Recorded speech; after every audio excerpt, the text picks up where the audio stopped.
All right, we're gonna have Arun on now so that you guys can yell at an Indian dude instead of me. One of the chatters called Arun a DMK agent already, and he hasn't even been on yet, which is cool. Arun Annow, everybody. What's up, everyone? Okay, I talk see. to I me. see myself on the Why screen. are you defending Pakistan? It's a good question. How much did they The pay cost you? per murgi is less. I don't know. The cost per chicken is much less. No, I'm just joking. The chicken cost in Pakistan is much less than in India. Let me ask you this.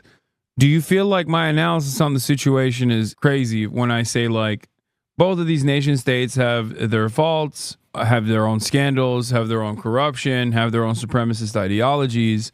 Having said that, I feel like so far I'm seeing a level of bloodlust from India, both the population and the government, and a need for escalation from the Indian government that I am a little bit worried about. You're not off base. No, you're generally in the right. So yes, India has been I mean, I've been keeping up with the news lately, with the Indian news coverage of everything. And Murtaza Hussain over at Drop Site had a really interesting take that I thought was happening for a little bit, but I looks like I was wrong. But you're generally right. Yes, the both Pakistan and India are effectively states that were created by the upper crusts of the subcontinent, and there's a lot of history behind how like Pakistan and India were actually like created. Pakistan has since devolved into effectively a far right-wing military dictatorship that funds militant groups, sends them over to the border into Kashmir. There is a marked difference between India under Modi and India under Congress leaders such as Manmohan Singh and other leaders preceding Manmohan Singh. There was always an undercurrent of Hindu nationalism happening underneath, which came to a head in the 90s when the Mandal Commission happened. Okay, what? Hold on. I need you to address the Indian chatter. Can we address the elephant in the room of Arun Annow's Russia won't invade moment from the last collab? Yeah, okay, listen. I didn't think it was going to happen. I'm going to be 100% honest. I didn't think it was going to happen. Okay. Don't worry about that. Here, listen to him. He said India became this way because of Muslims. Muslims did this. Pakistan started this bloodlust. Dude, Pakistani army has done a genocide. Ask him to show how this started. India was made like this because of Pakistan. Hindutva existed before Mandal Commission.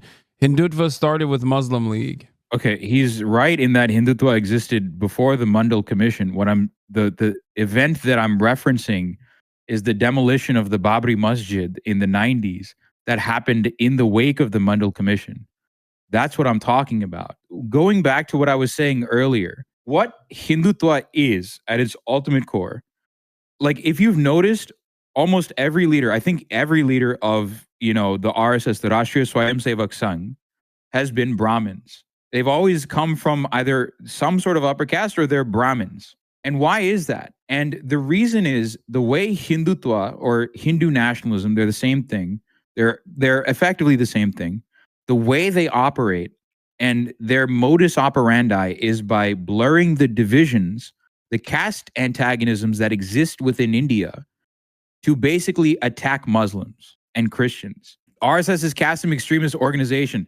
Okay, so I think this dude's like a lib or something, I'm assuming. He sounds like a lib to me. But Hindu-Muslim happened before Babri.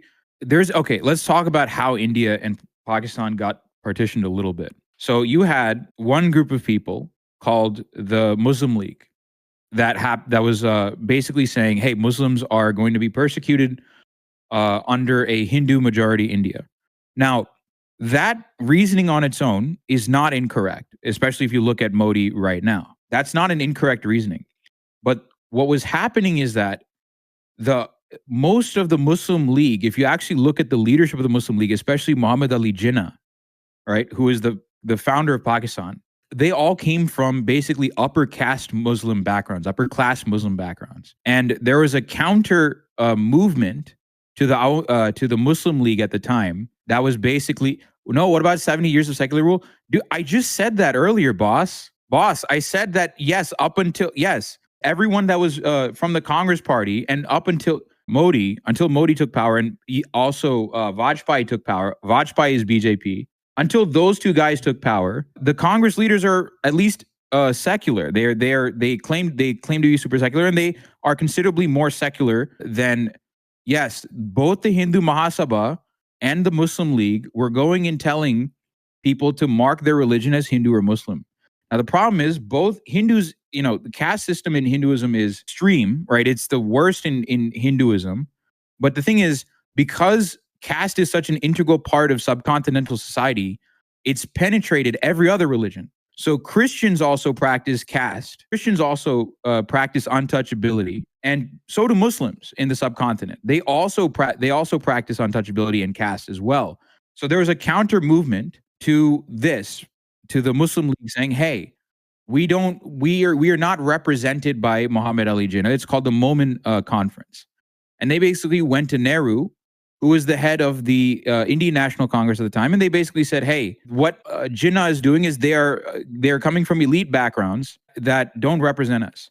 Now, what happened was Nehru basically literally came back and said, "Yes, we agree that the Muslim League is basically run by elite upper caste Muslims, but we have to go along with partition because if we let you guys have a voice, then what'll happen is the oppressed caste in our ranks in the Indian National Congress will try and rise against us."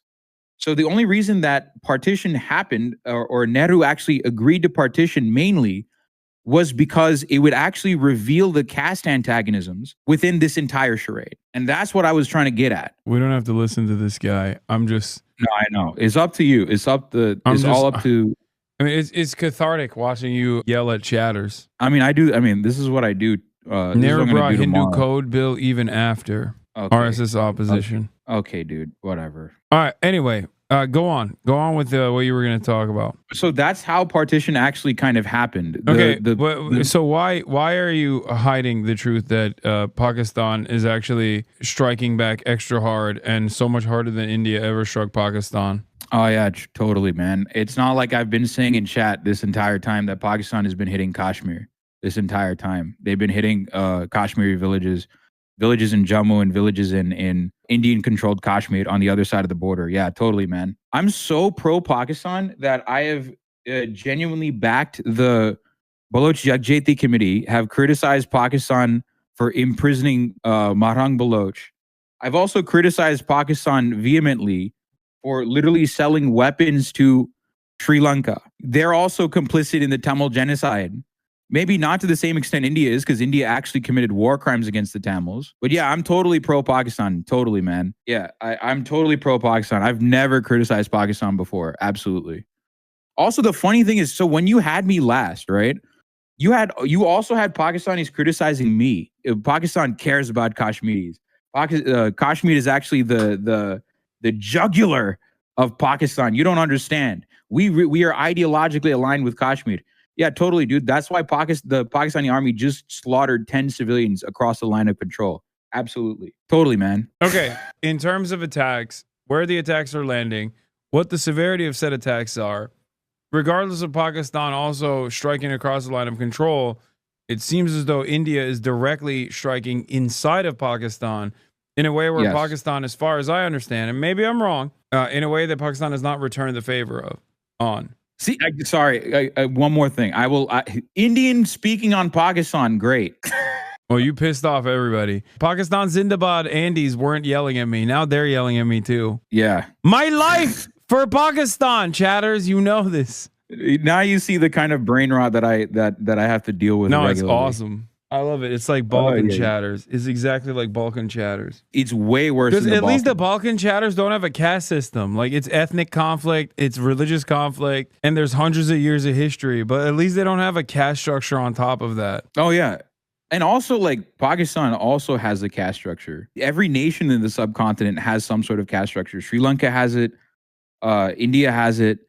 Pakistan also has it, but it operates obviously very differently depending on the country and depending on the region. But every caste someone said you're wrong. Albania is on the bottom of the caste. Okay, fair. That's awesome. There's also Indian Muslim politicians. There's a guy called Asaduddin Owaisi, literally going up and yelling like Hindustan Zindabad, Pakistan Murdabad. Right? Murdabad means death to. So there is a broader Indian nationalism though, like that goes beyond Hindutva fascism. That is is very scary because it feels like they're emboldened and galvanized through like state versus state violence. So they've been able to reframe the conflict not against like Hindus versus Muslims, but instead to India versus Pakistan. Yes. I mean, that's the thing. So the thing with Indian civic nationalism, as a lot of people call it, or is just Indian liberalism, right? Basically, like Indian liberalism has always been, basically pro-Indian state no matter what when it comes to issues like Kashmir. Like Kashmir is like the one issue you cannot really or Pakistan for that matter, you really cannot question, like even in the wake of the Pahalgam attacks, the way Indian liberals basically framed the entire discussion was, hey, why was there such a security breach? Which is correct, right? It's a correct thing to question, right? Why was there such a security breach in Pahalgam? No, that's why I think that's why I have a tinfoil. My tinfoil conspiracy is that Pakistan and China have too sweet of a deal, and that America wanted. I mean, I'm making this up. This is wee speculation. I don't think America's involved in this. I think I think they were like, yeah, get in there, do some crazy shit, and then they were like, India, go ahead, India Zindabad. Zindabad. I'm false flag pilled. Instead of Hindustan Zindabad, you might hear Jai Hind. Jai Hind. Or like if you really want to turn up the fascist, you can say Bharat Mata Ki Jai. What does that mean? Bharat Mata Ki Jai? Bharat Mata Ki Jai is long live or victory to Mother India, basically. Okay. Bharat Mata means Mother India. Jai means victory. So victory to Mother India. Okay. Chatters are actually getting mad at me for saying, this is not about you, man. Please talk about the issue, then go. You're so unserious, really losing credibility. Actually, they might be yelling at you, not me. I don't know. I thought they were yelling at me. I mean, let them yell at me. It's fine. Everything is not about America. I got called a DMK agent, so let them. Like, it's fine. Anyway. Been called. Yeah, okay. So it's not, you don't think it's America related. You think it's just like tuned up fundamentalists that did this. India is striking without. I have a conspiracy theory of my own. All right, let's hear yours. Recently, I don't know if there's any proven basis in this, but very recently, over like the past several years, there's been a push for a caste census in India. And the reason that caste census is super important is that, so like I mentioned earlier, the way Hindutva operates is that it basically relies on Brahmins are like 5% of the population, something like that. Upper castes are maybe like 10 to 20% of the population, but they have all the power, right? You look at the media, you look at the judicial system. I think, I don't remember the statistics off the top of my head, but I think over the past 3 years, it was like 97% of high court appointees was like, they were UC, they were from the general category, something like that. I'm probably fudging the numbers a little bit. So the way Hindutva works is that it buries the reality that there's a disproportionate representation of upper castes in both like the government, right, in power, the media, and basically all the main reigns of power that exist in India.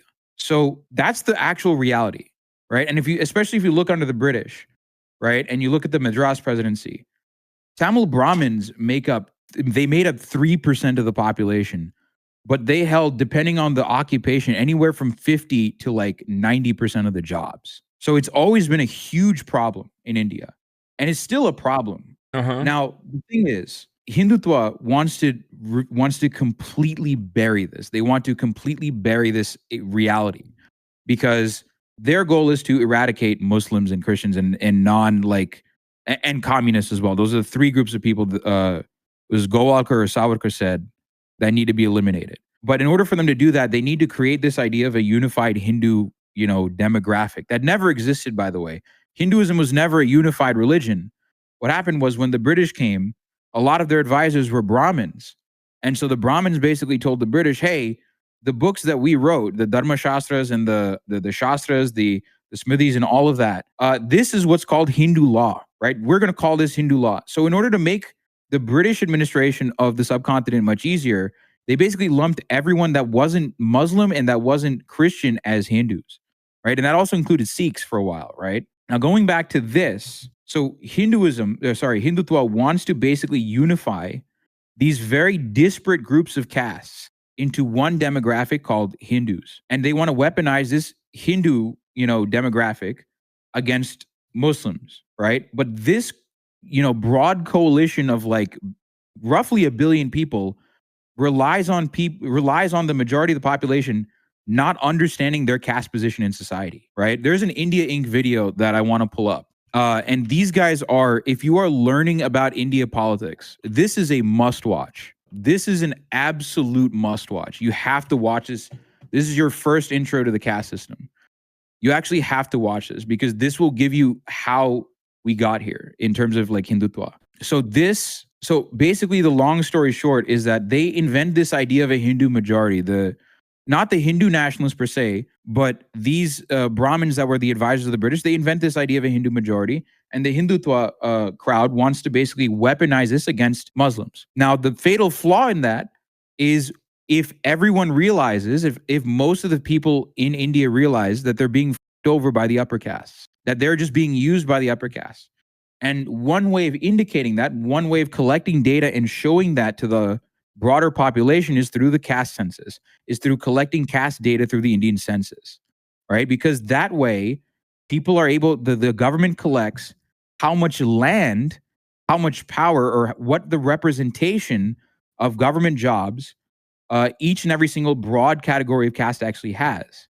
And the idea behind that is when the OBCs, scheduled castes, who are the Dalits, the most oppressed caste, and the Adivasis, once they find out that they're being constantly f***ed over, that they have zero representation, they have no land whatsoever, then they're basically going to rebel against the upper castes. Now, Modi just recently released, they recently said, hey, we're going to implement the caste census after a lot of political pressure. Now, my conspiracy theory is that this is a diversion tactic. Okay. This is a diversion tactic from that. That's my conspiracy theory. So he's using the terror attack as an opportunity to move the discourse away and unite India, no caste, just even Muslims alongside Hindus. Like, we're one united India attacking against a nation that has consistently done terror attacks inside of India. And that's the justification. Yeah, it's mind. I know. Okay. Well, it's very late here, so I have one last question for you. Where do you see this going? Especially considering you might have gotten it wrong last time in terms of like it won't escalate that much. I have no idea. I have no idea where this is going to go. I'm not going to make any predictions.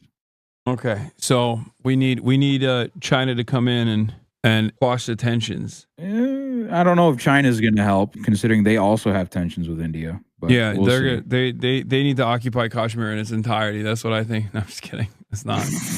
I'm not saying that seriously. Nobody clip that. The committees are going to get pissed off at you for that. I know. That was a joke. Okay. Yeah. I'm not being serious at all about that. Okay. Well, thank you, Arun, for coming on. All right, man. Anytime.